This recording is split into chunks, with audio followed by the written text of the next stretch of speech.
Hi, welcome to Money Confidence. I'm Crystal Ockley, and I'm the Chief Financial Strategist here at Confidence Wealth. And today's topic is going to be about really the debt that we are facing as a country and how's that going to affect the economy, and what can you do on individual basis to make sure that you're protected against the unforeseen that no one really knows, that is kind of like that whole dominoes effect of what is going to happen. I want you just look at this debt as a bubble. It's getting built and it's getting built, and there's more and more getting added on to it. And we really are just not facing the facts that something's got to give, because no one can spend this amount of money. And in a sense, it is a little irresponsible. We're hearing a lot of people talk about this, saying how irresponsible the government is being in their spending. What are they doing and what's happening, and how's this going to affect everybody else? Because we all know at some point when the bubble burst or interest rates go up, someone's going to be responsible for maintaining this debt. And majority of the time is going to fall on us, which you've heard a lot of times me teaching at different classes and webinars about really getting yourself set up in a right strategy where you can be a little bit more tax efficient and not face some of the things that we could be facing in the future, such as high tax rates and, God knows what else that can be ahead. But let me first tell you a little bit about what I recently read that was very interesting. And I'm going to actually read verbatim to just for you to see that there are a lot of people really thinking about this and very concerned. So former Treasury Secretary, which was Lawrence Summer, he was talking about this, and he was talking about how, everything that is happening right now is this bubble and what could be facing as an economy if things don't go the right way. So let me just read you what he had said. He said, there is a 1 in 3 chance that inflation will accelerate in the coming years and the US could face stagflation. He also saw the same chance of no inflation because the Fed would hit the brakes very hard and push the economy towards a recession. So first we got inflation, then we got possible recession. And the final possibility is that the Fed and Treasury will get rapid growth without inflation. So what was really funny when I was, reading this article, and actually there is, if you were interested and you want to see where I got this from, go ahead and email me or send me a text and I'll be happy to send you share the information. But as I'm watching this, I'm going, so we're getting basically 33.5% chance of it going in either direction. And majority of the chances, 2 out of those 3 chances are really leading into a very bad place for a lot of us. So what does that say? First, it's telling us that no one can truly predict what is about to come. No one can say 100% things are going to be great. Don't worry about it. And markets will always be the market. Well, it is true that markets will go through ups and downs. But what truly matters is what stage of actual financial plan are you in? Are you in the accumulation phase? Do you have years to recover where it's okay, no matter which way it goes? Or are you in a situation where you're about 5 to 10 years away from retirement, where you really can't go backwards? You have to build on what you have. Or worse yet, are you in the distribution phase? And I say worse because if 2 out of these 3 things happen, that could be devastating to a portfolio. And if market does go into a recession and you are in a stage where you're withdrawing from your investment, this could really be, backfiring. So I just want to make sure that you understand that yes, markets will be markets will be what the markets will be. However, add to it what's going on and what happened with this pandemic. And, there were things that went on hold that we don't really know what's going to happen, what's going to be that dominoes effect down the line. And if things are going to where maybe 2008 was, in a different way. Because remember, there's always going to be a bubble in the market that's going to be burst. There's always going to be something that's going to happen. But what matters is now we've got this additional situation that's happening with the debt out of our country even going more extreme, like going much more fast forward than ever was expected. I'm pretty sure you heard me talk about David Walker, and David Walker, who was the comptroller of the United States during Bush and Clinton's time. And, he talked about this, and he talked about how we're already in trouble knowing how much debt we're going in. And he was counting on about 2 trillion getting added on per year. And well, we kind of did that much quicker and a lot more than what we expected. So with that said, we don't know how the actual aftermath of everything that happened is going to play out. And just because the markets have been okay and you're starting to see a little bit of volatility, which is in a sense what the normal market was before too. There was always ups and downs, but we've just been spoiled of having such a long run. And when last March, when things happened, it was in a sense temporary because things then got better. But really, truly, what pulled that entire market up were some of the major players, and tech and so forth. And they're now highly overvalued. So you have to look and say, all those restaurants that went out of business, all those things that are not going to be the same. If you look at the S&P 500 index fund, yes, it came back up, but it was because of those big players that in a sense pulled them. So there were still a lot of those players. I call them players because it makes it a lot easier for you to kind of think about a team. So think about the S&P 500 index fund as a team that's playing, and there are members in it, but there are a lot of weak members. And it just so happens you had some superstars that help win in a sense and pull this number up. But there are a lot of actual players in that team that are still weak, and they are going to suffer the consequences of what happened in the pandemic. So the growth is going to be a lot more slower and in some cases stagnant for them. And a lot of people are part of that portfolio. They're in it. So with that said, it is all about diversification, because really, truly, can you and I do anything about the economy if some of the biggest economists have no idea what's going on? Do you really think you individually can actually make any difference in the economy? No, the economy is going to do what the economy is going to do. The government is going to do what the government is going to do. There is nothing in a sense that you can control when it comes to even more debt that we could be going in. So it's really about what you can control when it comes to your own personal financial plan.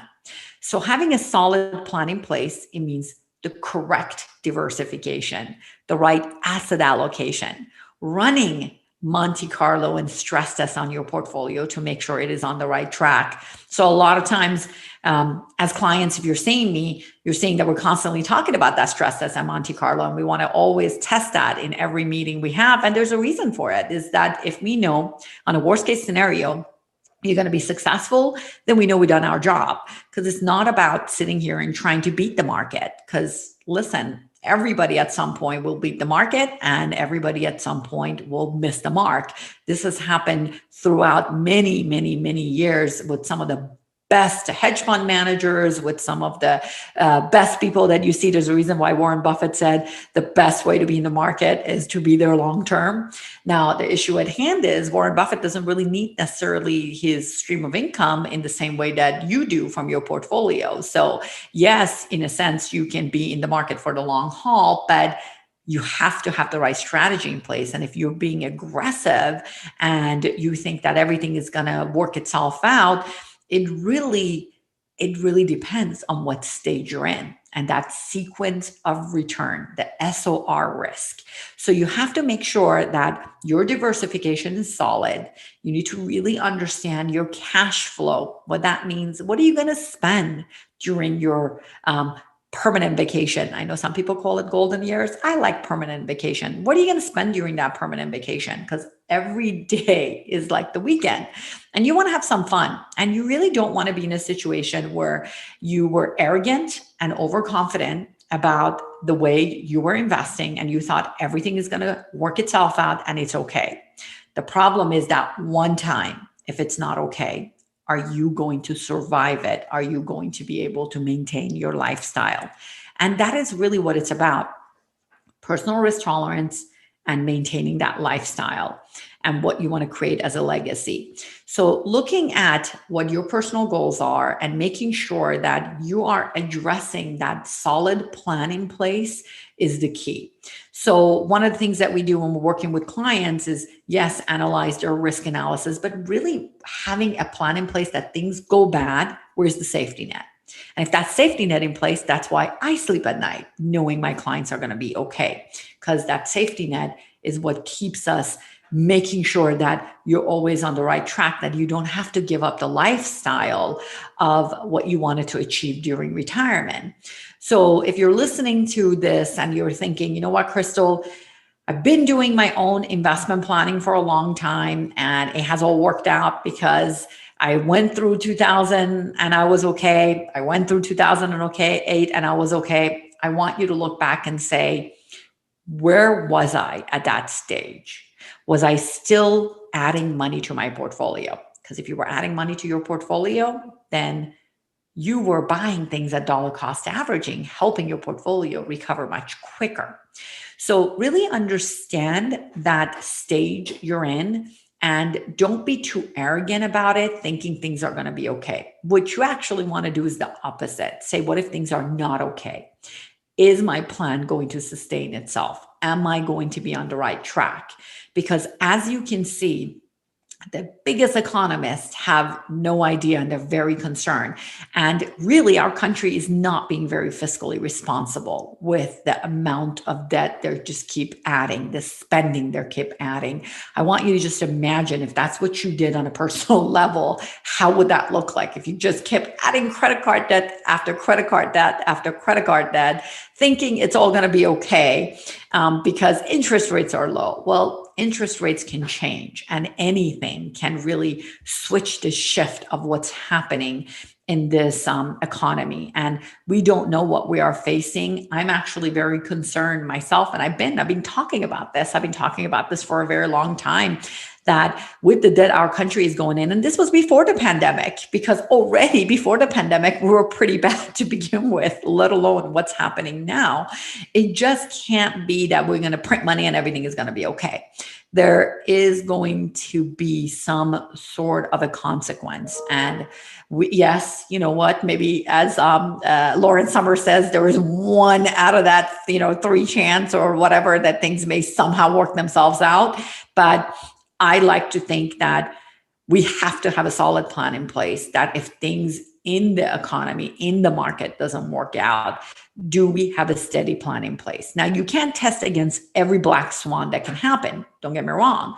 But if you're doing the actual homework, meaning you are setting yourself up the right way, you understand your cash flow, you have a plan of action for if taxes rise, what am I going to do? The enemy you know today is better than the enemy you don't know tomorrow. You know what your tax rates are today. Are there things you can do to take advantage of that so then you can set up yourself the right way and not really depend on if I'm just going to think everything is going to be okay, things are going to turn out okay. You just have to have that safety net in place. If things don't work out okay, do I have the right strategy in place to help me through it if things are going, in a sense, a little bit more towards south than north? Now, I don't want you to be afraid. This is not about fear. This is not about, well, then I should just put my money in my saving account and not worry about it at all. Well, then guess what? You're going to have a lot of lazy money. And if inflation does take into place, you're not going to keep up and you're going to run out of money. So it's not about that. This is about making sure that you have the right strategy, different buckets for different times, and a safety net in place. Also, as you start thinking about your retirement and thinking about what you're going to do, I want you to think about what about your money is important to you. Truly, what was the purpose behind that money? What did you want it to accomplish? I was in a meeting the other day and I asked that question, and let's just go ahead and call him Bob. And Bob was saying to me, you know what, Crystal? I just keep thinking about growing this money. And now I'm at retirement and I don't know why I keep thinking accumulation. because my question to him, what do you want it to achieve for you? And he really didn't have an answer to that. He was really stopped and had to think about it, had to think about that. Why am I just thinking of accumulation, accumulation, accumulation, and wanting to aggressively build on this? What's the reason? What's the purpose behind it? Because the very first important thing when you plan anything is, what's the purpose behind your money? What do you want it to achieve? Because I doubt it's all about just accumulating, accumulating, accumulating. It's about accumulating to do what? And that's what you need to first understand. To do what? Then you work it backwards, and then you make sure that plan is solid. So start thinking about this permanent vacation of yours, and start thinking about, if you already are retired, start thinking, what do I want to do? What is the next decade going to look like for me? What is the next 2 decades are going to look like for me? And these are the things you want to communicate. You want to talk to me about when you're talking to me, and say, hey, or anyone on my team, what are your goals? What are you trying to achieve? And that is going to really start having you have your plan become even more solid. It's going to actually, in a sense, tighten things up, because there is the vision that you want, that I want this money to, maintain my lifestyle for the rest of my life, or I want to have a legacy plan in place. Is there anything else? Is there anything you may have not thought about? Also, I want you to think about the catastrophic as well. You're young, so you may not be thinking about, if you're 60 and 70, you don't think about sometimes long-term care unless you have a health condition, which is, unfortunately, that's when people start thinking about it. But think about, if long-term care happens, this cost that is so catastrophic that people don't think about. So I just want you to imagine this. The bubble bursts, you are self-funding, and now all of a sudden, that's the time that you need your money for long-term care, because you end up having that catastrophic event. Then what? What if that goes through it much quicker, and now you didn't leave the legacy that you wanted behind? As you can see, for everyone, this is very different. This is a very personal one-on-one conversation to really understand that what are you trying to achieve? And then what will happen? What's the plan if something catastrophic happens, such as long-term care, such as unexpected healthcare cost? What do we want to have in place for that to occur? So it's all about, sometimes during those annual reviews, having those conversations. And if you're out there and you're listening to this and you're like, because these are things we talk about a lot with our clients, and maybe these are conversations you've never had with your advisor, this is a reason you may want to set up a complimentary session and really have these questions asked, so you can start thinking about it. Because the more you think about things that are at some point going to be very important to you, the better you can plan. We have some incredible Q&A session and webinars on the site. If you go to icwm.com and go under education, that you can really listen to some of these different types of events that are really related to you. We have generational planning. We have tax planning. I have set up long-term care planning, all these different things that it'll help you start thinking, estate planning. So really start educating yourself through this process. If you've already done all this and you're a client and you're like, Crystal, I feel great, I feel confident because we already talked about this, that's fantastic. But I always say, never hurts to learn more. Sometimes when you listen to some of these sessions, and one of my classes also that I have, that's I know it's a little long, it's about 4.5 hours, but for those of you who used to attend when it was in person, I think I had a couple held at UCLA, I had a couple of them held at the El Segundo National University. So, and some of it you actually used to come to the office to actually attend these classes. Now we're a little bit on the online world to be safer. So all these classes still exist, and I am actually adding more and more on regular basis. And different experts in our team are adding more and more. And I want you to really take advantage of these classes. Go to them. Learn. The more you know, the more things you think about to ask, and the more things you'll communicate with us. So then your plan becomes even more solid. And for those of you who have never met with us and you're listening to this and going, you know what, I think I have a decent investment plan in place, and maybe I haven't thought about all the pieces of the puzzle, social security maximization, tax strategies, having that safety net place, maybe the catastrophic, all of these different things. And that's when you may want to set up a one-on-one session with one of the advisors and really explore that discovery meeting and see how it can be helpful to you. But in the meantime, I want you to start just looking at your goals, your plans, and also remember, be prepared that the market will go through volatility. This is something that is coming. Not to mention, of course, I don't have a crystal ball. I don't know when this can happen. And to me, it's not about a if, because with everything we're hearing from everyone, it's obvious that what goes up must come down. But what is that effect going to be on your portfolio? And make sure you've done your stress test. Make sure you run your analysis. I know if you're meeting with us on an annual basis, we're already running the Monte Carlo, but this is for those who are listening to this and they're going, you know what, I'm not necessarily a client. I haven't really looked at it in depth. These are the things you want to think about, because you want to be prepared and you want to not get emotional when it happens. And you only get emotional if you haven't put a solid plan in place and if you don't know your safety net. I want you to have money confidence in your plan. And that's what this is all about. And start taking advantage of these educational sessions. That's what they're there for you. If you have any questions from me, go ahead and send me an email. I normally will answer everything within 24 hours, sometimes even a little quicker. So again, you can email me at askcrystal@icwm.com, or you can go ahead and text me at 424-465-9989. And obviously, any other form of communicating with me through chat and all that is available. Let's go make your life incredible during your permanent vacation by making sure you're educating yourself and having the right strategies in place. Talk to you in our next session. Have a good one.